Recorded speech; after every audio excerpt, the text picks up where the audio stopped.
DOP को बोला बेटा प्रोडक्शन में बात कर रहा है। नहीं बोला हेलो हेलो हाँ हेलो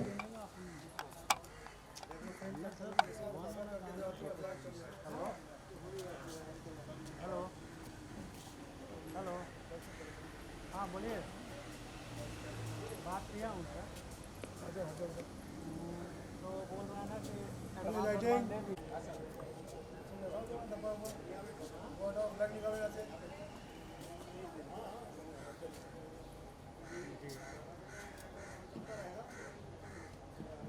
नहीं पैसा दे दिया हम दे दिया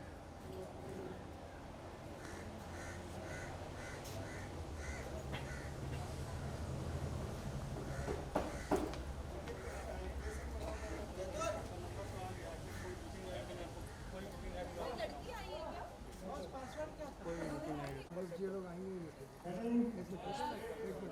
चल चल चल इधर इधर ये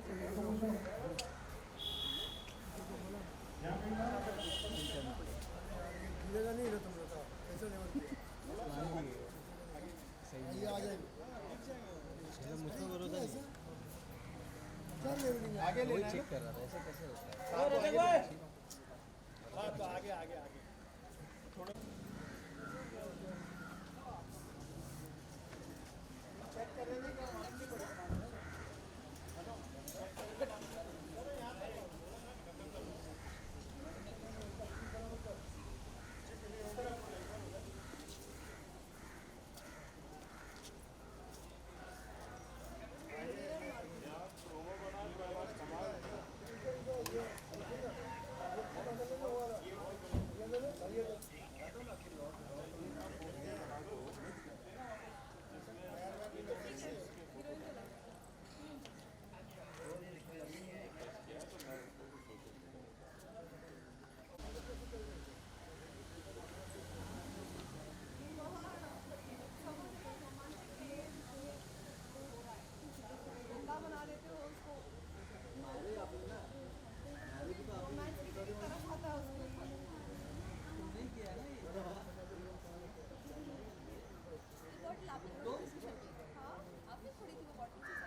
कौन सा चैनल है ये देखिए ऐसे करके ना इन तीनों का फिक्स करना बैकग्राउंड कौन सा चैनल है सर उनसे अच्छा अच्छा तो फ्रीलांसिंग अच्छा अच्छा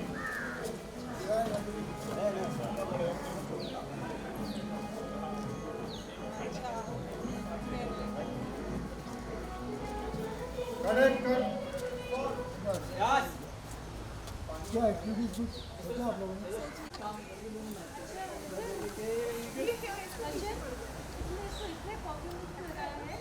चलो हटो फैन ऑफ करो फैन ऑफ करो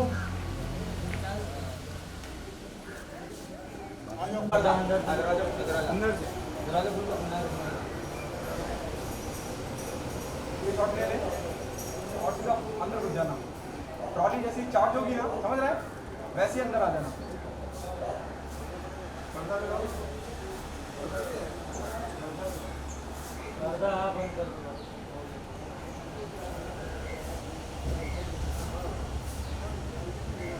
ठीक है वो साइड से तो बंद करवा दिए हैं चलो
वो सब है। मेकअप आ जाओ, कंटिन्यूटी। सर 72 पे लेना है ना।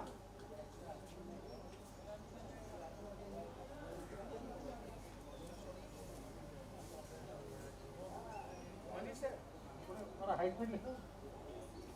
इबा तीनों हाई स्पीड लो, तीनों हाई स्पीड।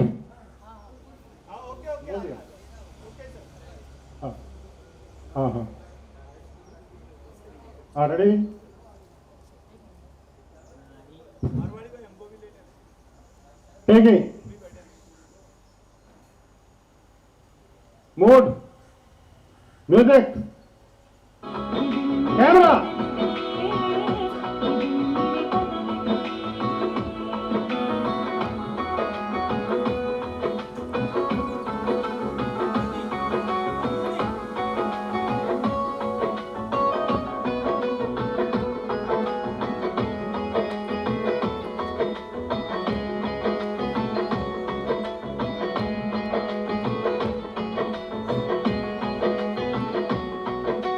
चाहते हुए भी दिन में सपने देखूं मैं। ओके, आप जाओ, आपका सोलो है। हाँ आपका हो गया, आप चेंज कर लो, आप भी चेंज कर लो। हाँ check. Justin, the very first question, सबसे पहले जानना चाहूंगा आपसे कि इतना बड़ा लॉकडाउन, इतना लंबा लॉकडाउन हिंदुस्तान के इतिहास में, दुनिया के इतिहास में ऐसी महामारी और हमने कभी देखा नहीं। जी। बम्बई शहर के बारे में, द सिटी नेवर स्लीप्स, लेकिन सब कुछ बंद था, बॉलीवुड बंद था। कैसा गुजरा आपका वक्त और कैसे आपने वक्त गुजारा? मेरे लिए ऑनेस्टली इतना मुश्किल नहीं था बिकॉज हम इस सिचुएशन में थे जहाँ पर मैं अकेली नहीं थी, पूरा वर्ल्ड बहुत ही सहमा हुआ था, डरा हुआ था। तो मैं अकेली ही नहीं थी जो सफ़र कर रही थी इस चीज़ से, पूरा वर्ल्ड ही जहाँ रुक चुका है वहाँ पे वी कुडंट डू एनीथिंग, है ना। ऐसी पैंडेमिक सिचुएशन में सब लोग एक साथ आएंगे और सब एक साथ उन चीज़ों को फॉलो करेंगे जो इंस्ट्रक्शंस हमारी गवर्नमेंट उस वक्त दे रही थी। उससे बड़ी चीज़ और क्या हो सकती है। सो हर चीज़ में एन्जॉयमेंट ढूंढना ज़रूरी है। उस टाइम पे कोरोना टाइम जब वो चल रहा था, अभी भी हम उस सिचुएशन से निकले नहीं हैं, अभी भी बहुत सारे केसेस हो रहे हैं, बढ़ते जा रहे हैं, कम हो रहे हैं, जो भी है सिचुएशन अभी भी वैसी है। बट उससे you know we all have to stay together and we have to fight this together. तो वो टाइम निकला है, अच्छे से निकाला है, एंजॉय करके निकाला है। Where I was making my videos, घर के काम कर रही थी, बर्तन धो रही थी, सारा कुछ यू नो फैमिली के साथ टाइम स्पेंड करने मिल रहा है। और क्या चाहिए आपको? You know, the moment I saw you, बहुत फिट नजर आ रही हैं जी। क्या यूटिलाइज किया लॉकडाउन के इस पीरियड को या खाना कम कर दिया? नहीं, ऐसी कोई बात नहीं है, मैं वही खा रही हूँ जो मैं हमेशा से खाती आई हूँ। मैं फिट कोरोना से पहले ही हो चुकी थी, ये पैंडेमिक से पहले ही फिट हो चुकी थी। When I was in MSK तभी भी मुझे सब पूछते थे इस बारे में कि यू नो वेट कम कर लिया है, कैसे किया है, काफ़ी लोग पूछने लग गए थे। तो फिट तो मैं पहले से ही हो चुकी थी। कितना टाइम लगेगा? 10 मिनट निपटा देंगे। और मुझे शॉर्ट देने दो फिर आप, चलो ठीक है, रुकना पड़ेगा। कोई इशू तुम्हारा भी है ना? हाँ क्या? हाँ, शॉर्ट देने बोला है ना? नहीं, तो वो बोले कि चेंज मत करना अभी। हाँ अच्छा, चल कंटिन्यू हाँ, बंद बोलो। करो।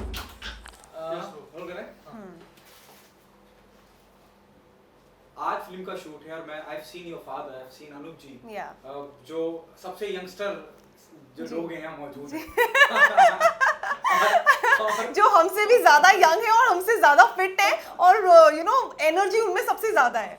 वही मैं आपसे पूछना चाह रहा हूँ कि क्या राज है कि उम्र के इस पड़ाव में इतने जी। यंग होने, इतना जवान होने के बावजूद एक लॉकडाउन जैसा पीरियड निकाल के दो शख्स, मैं आपके फादर की बात कर रहा हूँ, अनूप जी की बात अनूप कर जी, रहा हूँ, हाँ जी। दोनों सुपर एक्टिव हैं। ये शॉट लगाना है, ट्रॉली राउंड ट्रॉली जी। लगेगी, यहाँ से एंट्री होगी, अनूप जी भी सुपर एक्टिव है। हाँ जी। उन दोनों का क्या फिटनेस मंत्र है? सबसे बड़ी चीज़ पता है क्या है? उम्र नाम की कोई चीज़ होती ही नहीं है। Everything is here in your head. आपका दिमाग अगर आपको जवान अगर है ना, तो आप में कितनी भी एनर्जी हो सकती है, आप कितनी भी एनर्जी के साथ काम कर सकते हो। और अगर कोई इंसान मतलब 18-20 साल का है और वो इतना सुस्त है कि वो कुछ करना ही नहीं चाहता, तो फिर तो वो वैसे ही ढीला ही पड़ जाएगा। और मेरे पापा और अनूप जी मतलब इतने यू नो एनर्जी भरी हुई है उनमें कि मतलब उनको देख के मुझे जोश आने लग जाता है।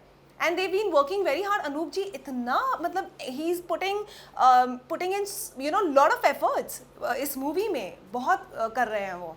आज के गाने के बारे में जानना चाहूंगा, क्या गाना पिक्चराइज कर रहे हैं, और क्योंकि बीच में वक्फा पड़ गया, गैप आ गया. हाँ जी. फिल्म के बारे में, फिल्म का नाम हम सबको पता है, लेकिन फिर भी एक बार आपकी जुबानी जानना तो मूवी का नाम है वो मेरी स्टूडेंट है. हुआ ये कि बहुत सारे लोग बातें करने लग गए मेरे अनूप जी के बारे में कि क्या हो रहा है, यू नो क्या चक्कर चल रहा है, कि गुरु शिष्य है, क्या हो रहा है. तो अब उनको जवाब देने के लिए हमने सोचा कि चलो यार अब मूवी के थ्रू ही बताया जाए कि हमारा रिलेशनशिप एक्चुअली है क्या. And today we are shooting a romantic song जहाँ पे अनूप जी हैं और मैं हूँ ऑफ कोर्स, और हमारे जो साथ में एक्टर हैं विनय डुंगनपुर वो भी हैं साथ में. So we all are shooting here और बहुत ही मज़ा आ रहा है. It's a very romantic number जो मैंने गाया हुआ है और आज मेरी आवाज़ में शूट हो रहा है. ये कितना दिलचस्प हो रहा है कि क्या किस तरह का गाना है ये. जब मैं गाने की बात कर रहा हूँ, क्या ये बताया जा रहा है, ये अनूप जलोटा जी के पॉइंट ऑफ व्यू से गाना है या हीरो के पॉइंट ऑफ व्यू से गाना है? ये इतनी डिटेल में आपको नहीं दूंगी. इट्स अ रोमांटिक सॉन्ग, मैंने आपको सिर्फ इतना ही बता दिया है. अब इसके लिए आपको थोड़ा इंतजार करना पड़ेगा कि एक्चुअली हो क्या रहा है और रोमांस हो किसके साथ रहा है. तो ये सब थोड़ा सा इंतजार कीजिए. क्या आप मानती हैं कि your film is more about speculation? Big boss के दौरान भी यही स्पेकुलेशन था, अरे क्या चल रहा है, क्या चल रहा है. Anoop ji came out and he give a clarification, then your father came in the picture, he give a clarification. क्या फिल्म के इर्द गिर्द वो माहौल बना जा रहा है कि लोग अंदाजे लगाते रहे, जिज्ञासा बढ़ती रहे? देखिए क्या माहौल बन रहा है, क्या जिज्ञासा बन रही है, मुझे ये नहीं पता. स्पेकुलेशंस की अगर हम बात ना करें, सिर्फ उसी पॉइंट ऑफ व्यू से अगर देखा जाए तो मैं ये नहीं कहूँगी कि कंप्लीटली उसी के ऊपर है. अब ये नहीं है कि मैं और अनूप जी मतलब क्या रिलेशन है, फिर बिग बॉस में गए, इससे रिलेटेड कुछ भी नहीं है. एक बेसिक हमने जो स्टोरी लाइन पकड़ के उस पर एक कॉमेडी मूवी बनाई है जिसकी यू नो जो स्टोरी लाइन है बेसिक वो मेरे और अनूप जी की लाइफ के ऊपर है ऑब्वियसली. और अब वो रिलेशनशिप क्या है और कैसा है सब कुछ उसी स्टोरी लाइन पर है, लेकिन ऑब्वियसली इन अ कॉमेडी वे. कोई ऐसी बात नहीं है कि मतलब कोई सीरियस बात हो रही है और यू नो ड्रामा हो रहा है, वैसा कुछ भी नहीं है. बहुत ही फनी फिल्म है और लोग बहुत ज़्यादा एंजॉय करने वाले हैं इसे. अनूप जी ने मेरे को इंटरव्यू के दौरान पूरी फिल्म ही बता दी. ही सेड कि during the course of interview he said कि वो जैसा बिग बॉस में स्पेकुलेशन था वैसा मैंने आपके आगे बाहर बताया, वैसे फिल्म के अंदर है. वो मेरी शिष्य है, वो संगीत सीखती है एंड मैं उसकी अच्छा लड़का है. किस शादी करा दी? अरे बाप रे, नहीं. अनूप जी आपने सब कुछ बता दिया तो फिर ऑडियंस आएगी. पर आप अनूप जी पे भरोसा कैसे कर सकते हैं? हो सकता है कहानी कुछ और भी हो. अनूप जी को आपने देखा है, सबने देखा हुआ है बिग बॉस में. अनूप जी भी कमाल है वैसे, तो आप उन पे ज्यादा, मैं जो भी दर्शक हैं जो देख रहे हैं, ज्यादा भरोसा ना करें अनूप जी की इस बात पर, वेट करें. कहा कि चटनी है, मसाले हैं, उसके लिए बस वो ही तो एकदम करेक्ट अमाउंट के मसाले जो हैं वो आपको तभी पता चलेंगे ना जब आप देखेंगे. कट मार ब्लाइंड है. अनु सर, आज जानना चाहूँगा आज क्या शूट चल रहा है, मड में आप मौजूद हैं. बहुत मज़ेदार शूट चल रहा है. इस फिल्म के आखिरी 3 दिन हैं, 3 दिन की शूटिंग होगी और ये फिल्म कंप्लीट हो जाएगी. फिल्म का नाम है वो मेरी स्टूडेंट है. मैं और जसलीन मथारू, जसलीन के पिताजी इस फिल्म को बना रहे हैं और बहुत मज़ेदार स्टोरी है, बहुत बढ़िया गाने हैं और इसमें मैंने एक रैप सॉन्ग भी गाया है. बाकी जो गाता हूँ वो सब तो है ही है, लेकिन रैप सॉन्ग तो वो एक इंटरेस्टिंग काम है. तो मुझे लगता है कि लोग मुझे और जसलीन को बिग बॉस में देख के बड़े प्रसन्न हुए थे. किसी ने टमाटर फेंके, किसी ने फूल फेंके, सब कुछ था, लेकिन मज़ा तो लोगों ने उसका बहुत लिया. इसीलिए उसकी TRP नंबर 1 थी उन दिनों. और अब आप जब उसको थिएटर पे देखेंगे एक नई स्टोरी के साथ तो आपको और मज़ा आएगा. यही कोशिश है. क्या वही एंगल रखा जाएगा जब हम बिग बॉस की बात करते हैं या जसलीन की बात करते हैं या आपकी बात करते हैं? स्पेकुलेशन का बहुत ज़बरदस्त दौर था. वो क्या है, कैसे है, क्या रिलेशन है, क्या गुरु शिष्य है, क्या, लेकिन आपने अल्पविराम लगाया जब आप बाहर निकलते हैं. आपने बताया कि भाई मेरे दोस्त की मित्र की बच्ची है, मेरे लिए बच्ची है. लेकिन स्पेकुलेशन का दौर बहुत रहा. इस फिल्म की जब मैं बात करता हूँ तो ऐसा क्या जो आपकी मार्केटिंग टीम है, जो PR मशीन है, वो क्या क्रिएट करने वाली है कि वो जिज्ञासा बनी रहे? देखिए, सच तो ये है कि मेरा और जसलीन का एक चर्चित विषय बन गया था, जबकि कुछ नहीं था. आज भी कुछ नहीं है, लेकिन इस फिल्म में भी कुछ नहीं है. इस फिल्म में स्टोरी ये है कि वो मुझसे गाना सीखने आती है, मैं उसको गाना सिखाता हूँ और उसके बाद एक अच्छा सा लड़का देख के उसकी शादी करा देता हूँ। ऐसा ही सही जीवन में भी है, वही इसमें भी है, लेकिन थोड़ी चटनी वटनी डाली है बीच में, मज़ा आएगा आपको। इंटरेस्टिंग तो बनाना पड़ता है ना, तो देखिएगा, इसको मज़ा लीजिएगा। ओके, देखिए एक दौर चल रहा है अभी, जब मैं ओटीटी प्लेटफॉर्म की बात करता हूँ, ओटीटी प्लेटफॉर्म की बात करता हूँ, बड़े बड़े दिग्गज एक्सेल फिल्म्स, फरहान अख्तर और ये वो जितने बड़े प्रोडक्शन हाउसेज हैं सब ओटीटी में कूद चुके हैं, और रेवेन्यू भी अच्छा आ रहा है, लोग पसंद भी कर रहे हैं। बॉबी देओल की भी आश्रम देख लीजिए आप। क्या अभी भी आप, क्योंकि कोरोना कोविड आई अंडरस्टैंड, क्या अभी भी आप थिएटर रिलीज पे जाएंगे यार, या ओटीटी प्लेटफॉर्म पे उतारेंगे?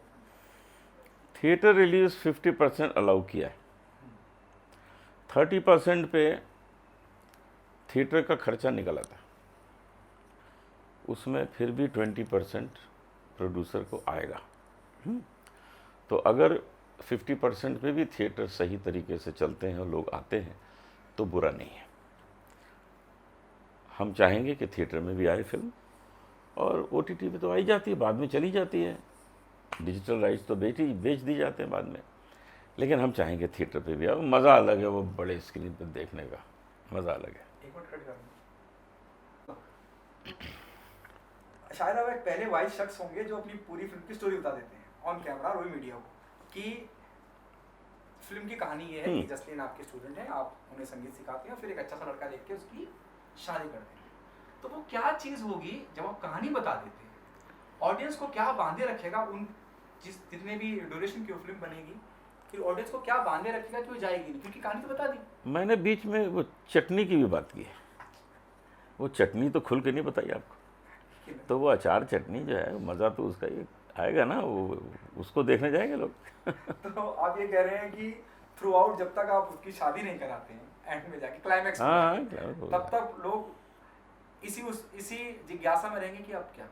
हाँ बिल्कुल है, अब क्या बहुत है उसमें। डू यू थिंक, मतलब it means you are saying the USP of the film is the curiosity break behind there, इतने ट्विस्ट्स हैं कि कमाल हो जाएगा, इतने ट्विस्ट हैं। मुझे भी आश्चर्य हो रहा था कि इस फिल्म की स्टोरी में इतने ट्विस्ट हैं, मज़ा आ रहा था और लोगों को भी मज़ा आएगा। कब रिलीज हो रही है बता ये फिल्म अब इस महीने में शूटिंग पूरी हो रही है, तो 2 महीने और दे दीजिए, अर्ली नेक्स्ट ईयर। क्या किसे आप अपना फिटनेस आइडल मानते हैं? इंडस्ट्री में बहुत सारे लोग हैं, सदी के माना के दर्शन सुबह 5 बजे उठ जाते हैं, आप खुद बहुत फिट रहते हैं, और मेरे ख्याल अक्षय और जितने भी बड़े स्टार हैं, उसके बाद एक अनुप जलोटा होंगे जो शूट करना चालू कर दिया जिन्होंने। देखिए अक्षय वगैरह ये लोग तो हमारे फिटनेस के मामले में हमारे जूनियर हैं, क्योंकि मैंने 10 साल की उम्र से योगाश्रम जाना शुरू कर दिया था लखनऊ में। 10 साल की आयु से मैं कुंजल, शंख प्रक्षालन, जल नीति, रबर नीति, योगा वो होगा सब करता रहा हूँ। और बाबा रामदेव हमारे मित्र हैं, हमने उनको बताया कि आप तो अभी आए हैं, हम तो कितने साल से कर रहे हैं, उनको भी पता है, हमारे मित्र हैं वो। तो योग विद्या जो है, ये जो योगासन है, इससे बड़ी फिटनेस का कोई तरीका नहीं है। उसका कारण क्या है बताता हूँ। बॉडी, माइंड एंड सोल, इन तीनों को हेल्दी बनाना होता है। अगर आप जिम जाएंगे तो डोले शोले बनते हैं और कुछ नहीं होता। आप जिम से बाहर आके किसी की पिटाई कर सकते हैं, आपका माइंड संतुलित नहीं होगा वहाँ, आपकी आत्मा प्रसन्न नहीं होगी, क्योंकि आप मेडिटेशन नहीं करते हैं। मेडिटेशन करेंगे, आत्मा प्रसन्न होगी, आपका माइंड संतुलित होगा। प्राणायाम करेंगे, आपकी ईश्वर आपके अंदर जो है वो प्रसन्न होंगे, क्योंकि प्राणायाम जो है, हम कहते हैं ना, हृदय बना लो भक्तो गोकुल धाम रे, आके बसेंगे उसमें राधे श्याम रे। आप शरीर को इतना सुंदर बना लीजिए। आपको पता है कि आपका आखिरी सांस तक आपका साथी कौन है जीवन में? माँ बाप भाई बहन सब चले जाने वाले हैं, आखिरी सांस तक आपका साथी है आपका शरीर, लास्ट ब्रेथ तक। तो जो इतना दूर का साथी है आपका, आप उसकी परवाही नहीं कर रहे हैं। आप क्या क्या सुबह से रात तक खाते रहते हैं, वो आपके शरीर को पसंद नहीं है, आप क्यों उसको खिला रहे हैं? Body is your best friend, और आप अपने फ्रेंड को वो सब चीज़ें खिला रहे हैं जो उसको पसंद नहीं है, क्योंकि वो बेचारा कुछ कह नहीं सकता। आप उसका मुंह खोलते हैं, उसमें डाल देते हैं। Why you are torturing your own body, your friend, the best friend. तो शरीर को वो खिलाइए जो शरीर के लिए अच्छा है, क्योंकि शरीर ही आप हैं और शरीर ही आपका अंतिम सांस तक का मित्र है। आखिरी सवाल, कौन किसे आप मानते हैं कि ये फिटनेस आइडियल होना चाहिए इंडस्ट्री में? मेरे पिताजी श्री पुरुषोत्तम दास जलोटा, अब वो नहीं रहे, 85 साल की आयु में वो चले गए थे, लेकिन उनकी फिटनेस का कमाल था कि 85 की एज तक वो अपने कॉन्सर्ट्स कर रहे थे, वो लोगों को सिखा रहे थे और हम लोगों को भी सिखाते थे, खाते पीते मौज करते थे। ये होती है fitness. Thank you so much. Thank you.